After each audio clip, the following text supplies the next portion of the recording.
If you are missing Bauda laughing, don't forget to like this. आज चाहिँ लाफिङ बनाऊँ त्यही पनि रोटीबाट।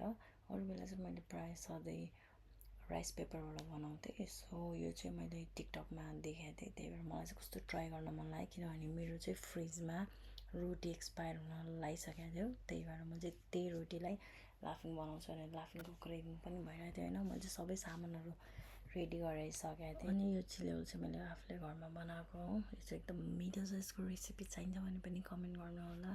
त्यसपछि भनेको म सर भनिदिन्छु। रेसिपी चाहिँ नर्मल हो, कसरी बनाउने भन्दाखेरि एकदम इजी छ। सुरुमा पानी उमाल्ने, त्यसमा चाहिँ तेल र अलिकति बेसार हालिदिने, अनि त्यसपछि मजाले उम्लेपछि रोटी हालिदिने। रोटी चाहिँ कम्तीमा पनि 10 मिनट जति लाग्छ पाक्नलाई। त्यसपछि मजाले पाकेपछि झिक्दिने, अनि नर्मल प्रोसेस हामीले जुन बनाउँछु त्यही गर्ने हो। मलाई चाहिँ एकदम खानु हतार भइसकेको थियो, त्यही भएर मैले चाहिँ फ्रिजमा हालिदिएँ सेलाउनलाई। अनि झिकेँ, अनि मजाले जे दलाउँछ दलिदिने।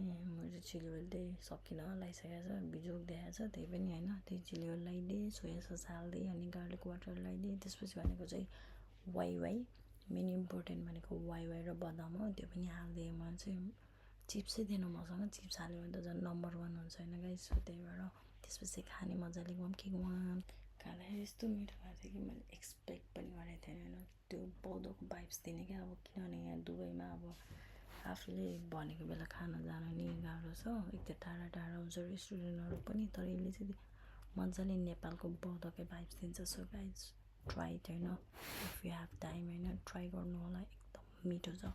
मैले चाहिँ सुक्खा र झोल दुइटै बनाएको थिएँ। मलाई चाहिँ सुक्खा मेरो चाहिँ फेभरेट थियो नेपालमा हुँदा, तर यहाँ चाहिँ मलाई सुक्खा ट्राई गरेको मिठो त मिठो लाग्यो, तर त्यस्तो ट्वाक्क दिएन। त्यही भएर मैले झोल ट्राई गरेँ, झोल पनि एकदम मिठो भएको थियो। त्यही भएर ट्राई गर्नु होला गाइस।